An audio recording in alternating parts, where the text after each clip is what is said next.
Welcome to the Leadership Lyceum, a CEO's virtual mentor.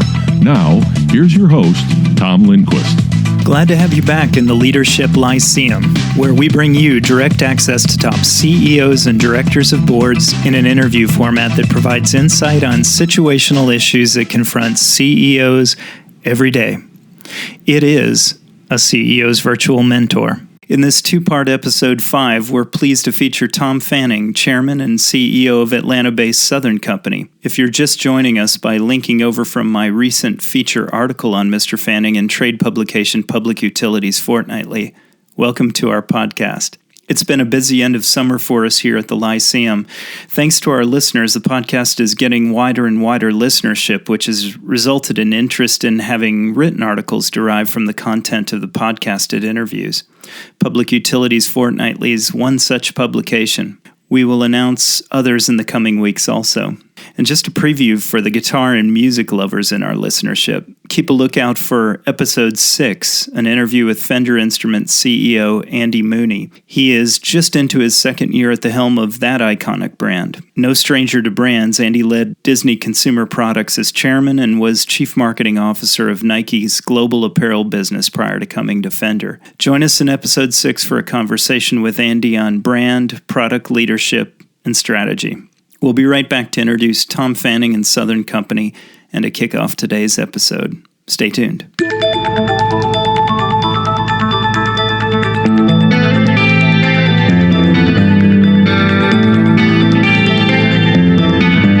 Just by way of background, Southern Company has $18 billion in annual revenues and is the second largest utility in the U.S. with 9 million gas and electric customers across 9 states. Tom Fanning has been chairman and CEO since December of 2010. Tom has been very active in industry leadership. He's serving as the Edison Electric Institute's chairman this year. That's the industry trade organization or association. And is chairman of the Electricity Subsector Coordinating Council, which is the principal liaison between the electric sector and the federal government for coordinating efforts against cyber threats and physical terrorism. I joined Tom Fanning in his office in Atlanta for this conversation on August 10th, 2016. In this part 2 of our 2-part interview with Tom, our conversation will focus on Tom's service beyond, but related to Southern Company. We'll touch on his chairmanship of the Atlanta Federal Reserve and his chairmanship of the Edison Electric Institute, or EEI, the industry association. The bulk of the conversation, however, will delve deeply into his cybersecurity leadership. We'll get a glimpse into security threats in mode and magnitude, and perhaps a call to action for chief executives in other Lifeline critical infrastructure sectors. And like any interaction with Tom, we'll come away with a deeper sense of our own responsibilities. Let's join the interview. You've got a sense of responsibility, not just for the U.S., but for, from an international standpoint. Where's that coming from, Tom? Where does that sense come from? So we have this idea about responsibility. What is your responsibility? What's mine as a CEO or as a leader of this company? And it really kind of goes to 3 things. First is take responsibility for myself, everything you say you do, etc. Mm-hmm. Second would be take responsibility for my teammates. It's not my job here at Southern to make people comfortable. It's my job here at Southern to make us all as good as we can be, me included. Third is what we call take responsibility for the enterprise. And the enterprise is something bigger than who you are. It's not Southern, it's the industry. It's not my family, it's the community. It's not Georgia, it's the United States. And that's why I kind of have now this triad of responsibility, whether it's helping lead the industry in terms of cyber and physical terrorism, whether it's on monetary policy, being now chair of the Atlanta Fed, vice chair of the Conference of Chairs of the Big Fed, or chairing the Edison Electric Institute. And now we have a reach not just EEI, electricity, but now into natural gas.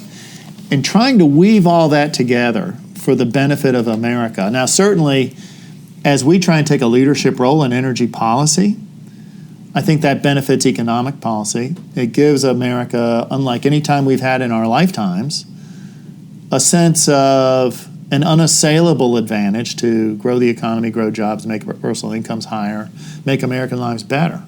Energy is the one thing in America that really gives us this opportunity right now. And so I feel passionately about what I do and what good it can bring to the greater good. And certainly, every bit of that work helps Southern. And so it's all very consistent, very correlatable, if there's such a thing. It's a responsibility in the broadest sense I take very seriously, and it helps Southern and our customers and our stockholders in a big way. Are there things you'd say as EEI Chairman now, vision for the industry, your thoughts there that are uniquely different than Southern, or are they really tied together? So what's fascinating about the Edison Electric Institute is we have a great big membership of a very important segment of industry. And you think about it, there's really two different markets in the United States, vertically integrated regulated markets like we are, and then there's these so-called organized markets, the Midwest, Northeast, California. And they are very different. They have a very different set of objectives and constraints and very different potential outcomes. So the challenge inside EEI is to find positions of common interest. We may act very rationally and oppose each other for a lot of good reasons. So rather than try and beat everybody to death, trying to, you stop doing what you're doing and I'm going to do what I'm doing, where are the positions where we all agree? And I think the easiest way to start where that occurs is what benefits a customer. This industry forever has been about meeting customers' needs. So that'd be thing one. Thing two would be this almost genetic predisposition to keep the lights on. So it's make, move, and sell in the most resilient way possible. Say, unlike the oil industry, and look at the trouble BP went into in the Gulf Coast region and all that. We come to each other's aid all the time. Look at Sandy, look at Katrina, look at any of these. So we have a long track record of mutual assistance, and we're continuing to do that. We've been called out as the most effective of the cyber and physical terrorism sectors under Homeland Security. Why is that? Well, we got about 20 CEOs that are working with me to make sure that we keep the lights on. People get it, and they understand that's a boardroom accountability. Let's take a quick break, and we'll be right back to explore Tom's leadership in cybersecurity.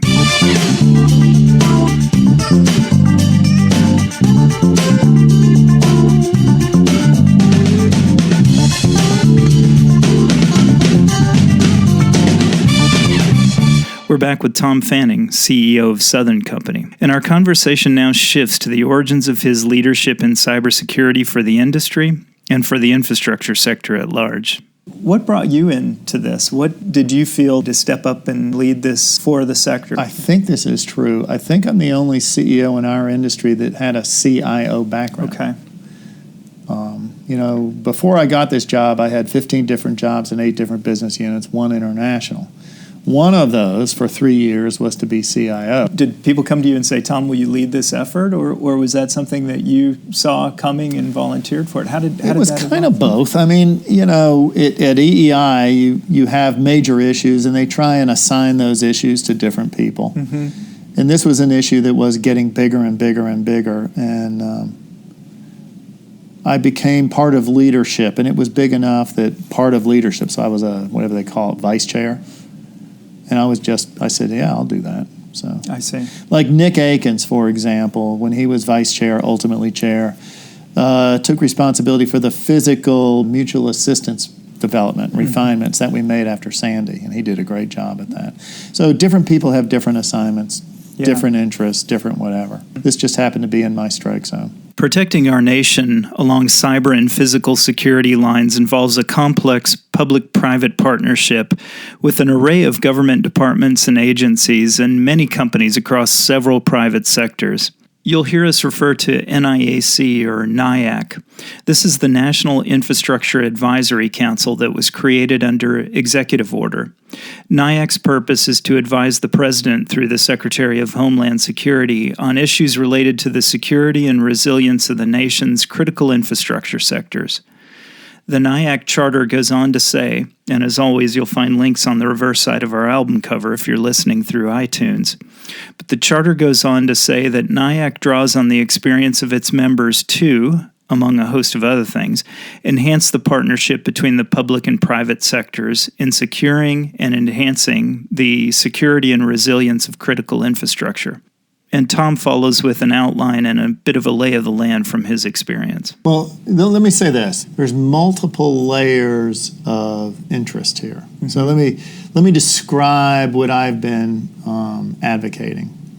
So number one, start at the federal level. Homeland Security has kind of this immediate responsibility to protect the homeland. They have to work with the other three-letter agencies across the federal government, and that's always a challenge. So I'm talking CIA, FBI, DIA, DOD, et cetera. And so one of the things that we work on is our federal and private industry partnership to help harmonize federal government, to work with the administration. You know that 87% of the critical infrastructure is owned by private industry. Yep, you mentioned the federal government wants to help.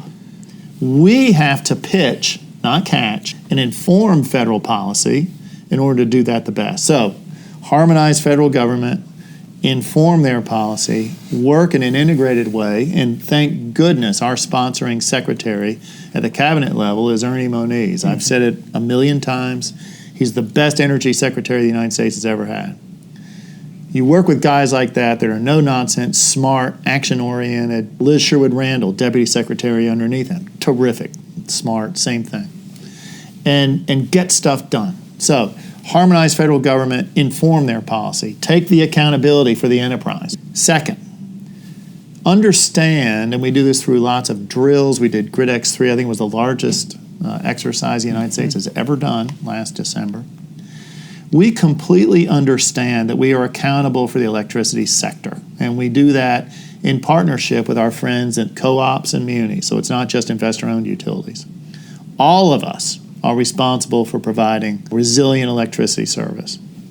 When you go through these exercises, you completely understand quickly that we are inextricably intertwined with other critical infrastructure. In this report that I read from the NIAC from December, they talked about the various sectors, and they were trying to figure out ways of engaging the industry better to bring CEOs and get their involvement in this important activity. And when you say just then you're involved, 20 other CEOs in the electric industry are involved, it's telling about your dedication and the industry's dedication. What are you seeing from the other important sectors?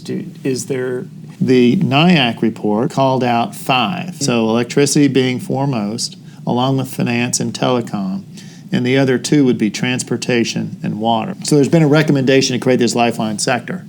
While that is working its way through the administration, and now will be in a transition of administrations, which is both a threat and an opportunity, we are working under Homeland Security under something called the Department of Homeland Security Advisory Council. Okay. And what we've done is reduced the 5 to 3, electricity, finance, telecom. Each of those other 2 critical lifeline sectors have long-standing structures and obligations in which they fulfill their activity. What I'm trying to work with them on is to better understand our points of intersection. Anybody will tell you that however resilient you are, or whenever you're building a plant, or whenever you're designing a system, any connection point, any potential point of intersection is a potential point of failure. And so what we've got to do is understand. So I can tell you what the priorities of the electricity system are.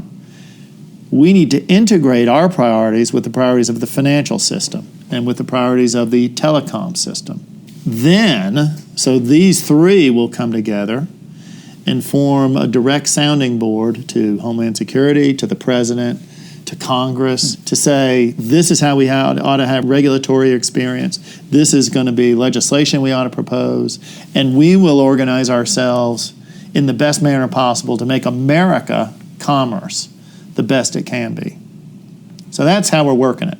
Have some of the recommendations that the working group made for how to entice interest from those other critical sectors, have they been running that playbook, and has that been working, or has it been... It's funny you use the word playbook. Playbook is what we call our operating plan, in the event of any threat or disaster. That's what we call it, playbook.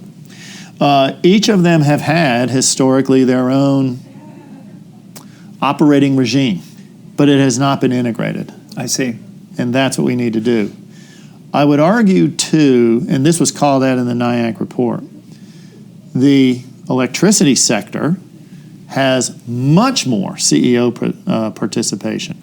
Yeah, it's the advantage, it seems, to the industry, too, is just the EEI is sort of the central core for this, and the peer relationship among companies. It is unparalleled. It is spectacular. And you're not going to find that in these other sectors necessarily. Well, and here's the other thing, they fight like dogs with each other. Verizon versus AT&T versus whoever, right?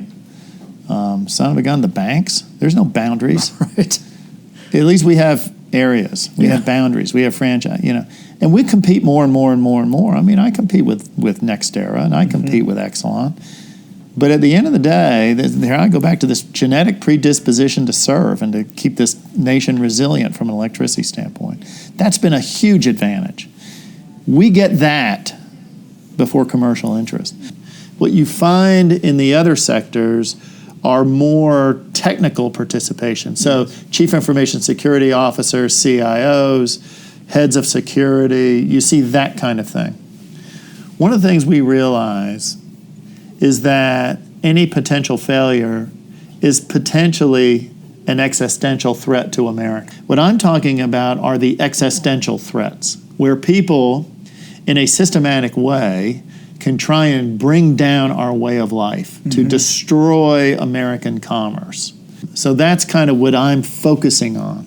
And that's why we need an integrated response. Let's take a quick break. We'll be right back to continue our discussion with Tom Fanning, CEO of Southern Company.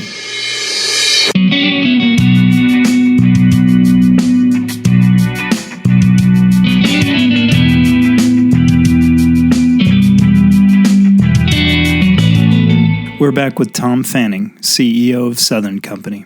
We know in the realm of cybersecurity, and I always think about these together, is cyber and physical security, because a real attack may be both a cyber and kinetic attack.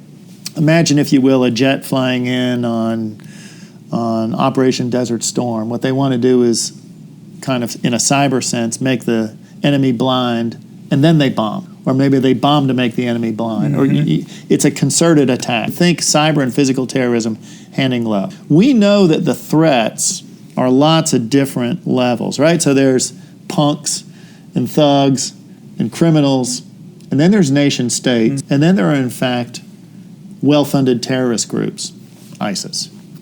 And it is clear as a bell, when you're into this existential threat mode, that this is an integrated strategy that must be created. The nature of the threats are changing all the time.